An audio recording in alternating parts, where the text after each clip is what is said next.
الرحمن الرحیم۔ حضرت داؤد علیہ السلام کے زمانے میں ایک بڑھیا تھی۔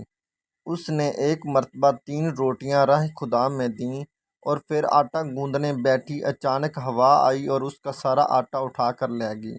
بڑھیا حضرت داؤد کے پاس فریاد لے کے پہنچی اور ہوا کی شکایت کی۔ حضرت داؤد علیہ السلام نے ہوا کو بلایا اور پوچھا، تم نے اس کا آٹا کیوں اٹھایا؟ ہوا نے عرض کی، ہوا کے فرشتے سے پوچھیے۔ داؤد علیہ السلام نے اسے بلایا اور اس سے پوچھا تو اس نے عرض کیا، خدا سے پوچھیے۔ جب اللہ سے پوچھا تو اللہ نے فرمایا، اے داؤد، سمندر میں ایک کشتی پر بڑے بڑے تاجر جا رہے تھے کہ ان کی کشتی میں ایک چوہے نے سوراخ کر دیا اور کشتی کو ڈوبنے کا خطرہ پیدا ہو گیا۔ میں نے ہوا کو حکم دیا کہ وہ یہ آٹا اڑا کر اس کشتی میں ڈال دے تاکہ وہ لوگ اس آٹے سے سوراخ بند کر لیں۔ چنانچہ انہوں نے اسی آٹے سے سوراخ بند کیا اور بسلامتی کنارے پر پہنچ گئے۔ اے داؤد علیہ السلام، ان کشتی کے تاجروں سے ان کے سارے مال کا تیسرا حصہ اس بڑھیا کو دلاؤ۔ چنانچہ داؤد علیہ السلام نے ایسا ہی کیا اور 300,000 دینار کا مال بڑھیا کو ملا۔ داؤد علیہ السلام نے فرمایا، یہ اس کی 3 روٹیوں کا صدقے کی برکت ہے۔ حضرت اکرمہ رضی اللہ عنہ فرماتے ہیں کہ ایک ملک کا بادشاہ بہت ظالم اور کنجوس تھا۔ اس نے اپنے ملک میں یہ اعلان کر دیا کہ کوئی بھی کسی فقیر یا مسکین پر کوئی چیز صدقہ نہ کرے، کوئی کسی غریب کی مدد نہ کرے۔ اگر کسی نے ایسا کیا تو میں اس کا ہاتھ کاٹ دوں گا۔ یہ خبر سن کر لوگوں میں سنسنی مچ گئی۔ اب ہر کوئی صدقہ دینے سے ڈرنے لگا۔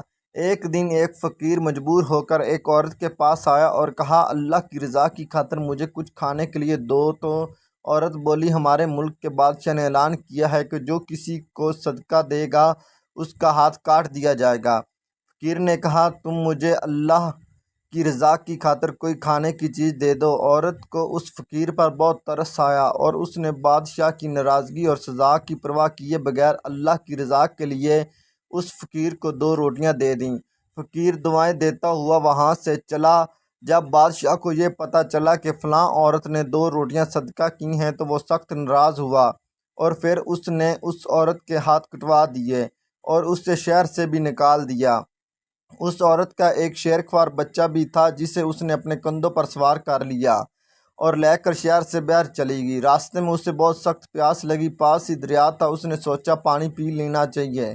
یہ سوچ کر وہ دریا کے پاس گئی اور جھک کر اس میں پانی پینے لگی۔ جوں ہی وہ عورت پانی کی طرف جھکی، اس کے کندھوں پر سوار اس کا دودھ پیتا بچہ پانی میں گر گیا اور دریا نے اسے بھی اپنے ساتھ بہانا شروع کر دیا۔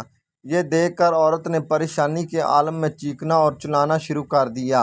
اتنے میں اس کے پاس 2 خوبصورت نوجوان آئے اور اس سے پوچھا، تم کیوں رو رہی ہو؟ اس نے بتایا کہ میرا دودھ پیتا بچہ دریا میں گر گیا اور میرے ہاتھ بھی نہیں ہیں جن کی مدد سے میں اسے نکال سکوں۔ عورت کی یہ بات سن کر ان میں سے ایک نے دریا میں غوطہ لگایا اور تھوڑی دیر بعد ہاتھ میں ننھے منھے بچے کو اٹھائے واپس باہر نکل گیا۔ عورت اپنے لخت جگر کو صحیح سلامت دیکھ کر خوش ہوگی۔ اب دوسرے شخص کی باری تھی۔ اس نے اپنے منہ میں کچھ پڑھ کر اس کے جسم پر دم کیا جس سے اس کے دونوں ہاتھ درست ہو گئے۔ یہ دیکھ کر وہ عورت اور زیادہ خوش ہو گئی اور ان سے پوچھنے لگی کہ اے اللہ کے نیک بندو، تم کون ہو؟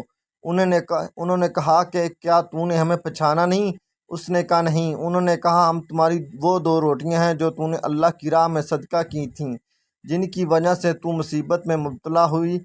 آج انہی کی وجہ سے تجھے مصیبت سے نجات مل گئی۔ حضرت انس رضی اللہ تعالیٰ عنہ سے روایت ہے کہ رسول اللہ صلی اللہ علیہ وآلہ وسلم نے فرمایا، صدقہ کرنا اللہ کے غضب کو ٹھنڈا کرتا ہے اور بری موت سے بچاتا ہے۔